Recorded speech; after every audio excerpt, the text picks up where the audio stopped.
Hello and welcome back to Down the Track. And this episode, we'll be reviewing the four test match between England and Australia. We'll be reviewing day five in particular and what a test match it's been. Obviously, the series is over. Australia have won the series, but this was a really good test match. A lot of fun to watch. Disrupted by rain, but that made it even more fun. And yeah, it was a thriller in the end. England surviving and drawing the game with one wicket in hand. It was the famous duo of Broad and Anderson. Crazy how the last few overs was Broad and Anderson versus Smith, but it was opposite roles. Smith doing the bowler's job and Anderson and Broad doing the batsman's job. It just shows you this is a crazy game, and you can look at it from one perspective that you had 5 days of a particular sport, a match, and the end result was a draw, and we still call this the best format and the best sport. We love the sport because even though it's a draw, it's so entertaining. It went till the end, and a battle of concentration, battle of physical strength, mental strength, and in the end, it was honors even, and credit to England. I think the way they fought, especially with the injuries, happening in this match, Butler, Bairstow, Stokes, these guys getting injured during the game, but coming out fighting and actually putting a price on their wicket. Very impressed, especially with Stokes. I felt in this particular game, both innings he looked very good, batted well, despite having a side strain injury that he picked up in the first innings while bowling. He continued to bat. I think if he didn't have that strain injury, he would have probably made 100 as well. I mean, it's easy to say that, but the way he was batting, footwork was perfect. You could see in the first 2-3 tests he was struggling a bit with footwork, with timing, but he got all that back in this match. And despite the injury, I felt he batted really well. And Bairstow as well, credit to him. If you look at this test match, unbelievable. You had Khwaja 200s in the game. In both innings he scored 100. Unbelievable. He's not been in this squad actually in the 11 for 2-3 years now, and he comes back in, scores 100 in each innings. His wife's in the stands, his kids there as well. What a feeling for him, and unbelievable from Khwaja. Then we had Bairstow fighting with 100, and then Bairstow and Stokes both fighting in the second innings. And you have James Anderson and Broad surviving in the end. So a very good test match. And you can talk about Australia should have declared a bit earlier and have more time to bowl. But if you look at it, 7 overs are directed due to rain in this on this day, on day five. You couldn't really take that into calculation. To 7 overs, then you have more time to bowl. And also, I felt that they dropped 3 catches. That was a big thing. If they took the catches on time, they would have wrapped this game up earlier. They would have more deliveries to bowl to James Anderson and Stuart Broad. So there's many things to look at it. In hindsight, you can say, yeah, they should have declared earlier. They didn't have enough time to bowl England out. But if you look at all the other things, then it shows that they did have enough time. It just didn't go in their favor. You need a bit of luck. You need a few dropped catches if you're England, and that's exactly what happened. And England made the most of it. Very impressed with the way they batted in the second innings. Also, Zach Crawley, you have to mention him. He was flawless and batting at a very healthy strike rate. He looked like the best opener right now on this tour. Hamid has struggled. I don't think he's going to play in the last game. He's just out of sorts right now, and he's finding it very difficult. Rory Burns, when he played as well, he didn't look any good either. So I think right now Zach Crawley is the guy they're going to look forward to in the next test match, and he actually gave England that start, gave them the confidence, and the likes of Stokes, Root, and Johnny Bairstow built on that. So incredible work from England today in this test match. Yes, it is late. It is after the series is done. But at least they're not getting whitewashed. You have to look at the positives. And one thing that I really want to say is that I think James Anderson, Stuart Broad, these guys are role models, because Anderson 39, almost hitting 40. Broad is 35, 36. They played test match cricket for a long, long time now. It's 15 years plus they've been playing cricket. They've played World Cups as well. They played high intensity games. And this series is done and dusted. They could have easily just sat out, chilled, and it's done. Whatever it is, it's done. There's nothing much they can change in the series. But the game they played, they fought it out. Broad picked up 5 wickets in this game. Anderson 4 in the last game in one innings, and then to stay out there and fight it out. Yes, it was just 2 overs for Anderson, but Broad came out before to stick it out there and really put that effort. It's commendable. I think it's commendable, and these are professionals, and they're legends of our game. And I'm sure we will remember them when they retire. But I think contributions like these where they actually get a name. Yes, I think England were poor in this series. They were dominated. Broad and Anderson themselves weren't at their best, but also Broad didn't play a couple of games. Whenever he got a chance, I think he did really well.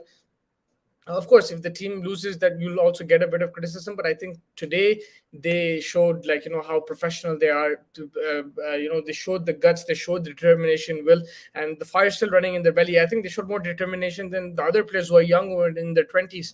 And I think it's a very good example for youngsters and even people in their 30s, 40s, like, that never give up, continue to go. If you work on your fitness and mentally you're strong, you can do anything. And you saw how the fielders were crowded in the circle. We saw that picture going viral on the internet where you had everyone close in.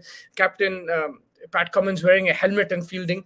Unbelievable scenes there. But there's a lot of pressure when the fielders are crowding that area. But they held their nerve. They're experienced, and you can say they are experienced and they've been in these situations before. But still, for bowlers, it's not an easy situation to be in, especially when you're playing against a team who's 3-0 up in the series. So a commendable job for England. From Australia's point of view, the positive is Usman Khawaja. I think outstanding the way he batted. He looked in full flow. The shot selection was brilliant. He didn't give too many chances, rotated the strike really well, found the boundary when needed, and played according to the situation. I felt, and I don't know why he hasn't been in the team for the last 3 years or so. I saw him even in the UAE in 2018. He batted magnificently, but he was Australia's best batsman. That's when Smith or Warner were banned, and he was batting really well. I think he's definitely my first name on the plane to Pakistan for the next tour. I think he has to be there. He plays spin well as well.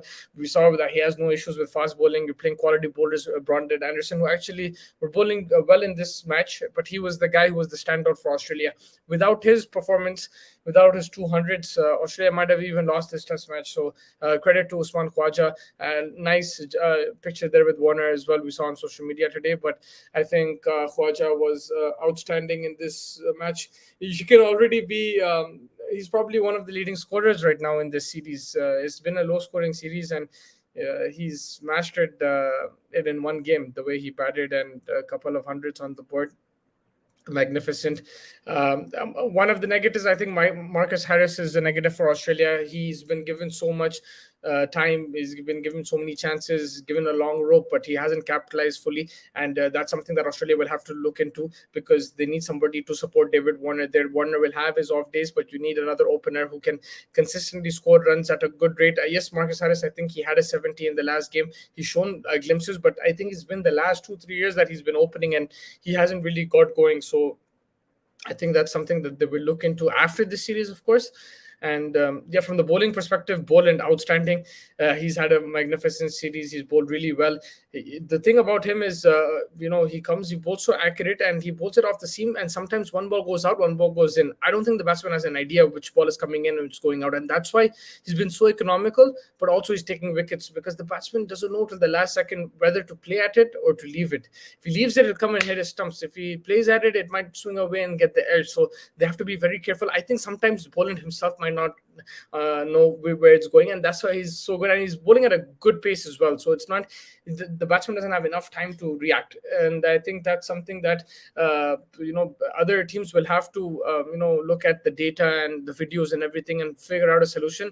Otherwise, this man is definitely, I know he only has a few years left, he's 32, but he's shown that you can debut at any age. Age is just a number, and I think if he continues to bowl like this, he's going to cause problems for other teams as well. Outstanding figures. He's bowling maidens at will, picking up wickets at will, and brilliant from him. I think Nathan Lyon was very disappointing. Picked up just the 4 wickets. Sydney is his home, not home, but it's his ground. It's productive for spinners. Lyon has a very good record there. There's turn, especially on day 4, day 5. You're playing, on the 5th day pitch in the 4th innings. It's perfectly suited to Lyon. I felt he should have picked up more wickets. Definitely in the 2nd innings, 4 or 5 wickets should have been under Lyon's name. He underperformed, and I think it's been disappointing for him last couple of years. He's a world-class bowler. He's bowled against the class opposition. He's troubled them as well. But last 2 years, he's looked a bit of, I feel that just from his standards, I think he's dropped. Definitely, he's still a class bowler. He still will pick up wickets like he did today. But just, I think that consistency that he used to have has dropped a bit marginally. And that's something he'll want to get back to very soon. So I think that's kind of a negative for Australia. But otherwise, Cameron Green, he had a good game both with bat and ball as well. With that poly ball, that Yorker today, it was a really good Yorker. With the bat, he scored a quick 550. Very good knock, supported Khawaja. And I think Labuschagne Smith, they had an off kind of game, but they're class batsmen. They will probably find their feet again. From England's point of view, now it's just about going into the next test match, trying to win it and end the series on a high. It's been a very, very tough series mentally. In these kind of tours, when you've lost your first three games, you just want to go home. But they showed that they're not here just to lose. They're here to fight, and despite losing the series, they're going to continue to fight. Whatever the problems happen, they happened in the past. They're looking at it as a fresh game, and I think that's how you have to do as a professional unit. That's how you have to look at it. Of course, they have plenty of problems, but at least this will give them some confidence going into that last test match. And you have to take it one game at a time. We can easily say that, yeah, it's fact that the series is done. Australia have the Ashes, but you can't, as the opposition, you can't think like that. You have to think positively, and to keep yourselves mentally and physically fresh, you need to take it one game at a time. And I think next game they're going to be without 2-3 big players, so it's going to be another challenge for them, but hopefully they can come out and fight. This is what we wanted to see a couple of games back, but at least it's better late than ever to see a fight like this. And hopefully we get to see a good fifth test match in Hobart. It's another pink ball test, so hopefully it'll be exciting. But until then, make sure you like and subscribe to the channel. Stay tuned for the latest content. Great game of cricket, and hopefully we finish with the final test. Very entertaining one. Hopefully it's going to be an entertaining one, and another nail biter like this. But until then, take care. Thank you so much for joining me.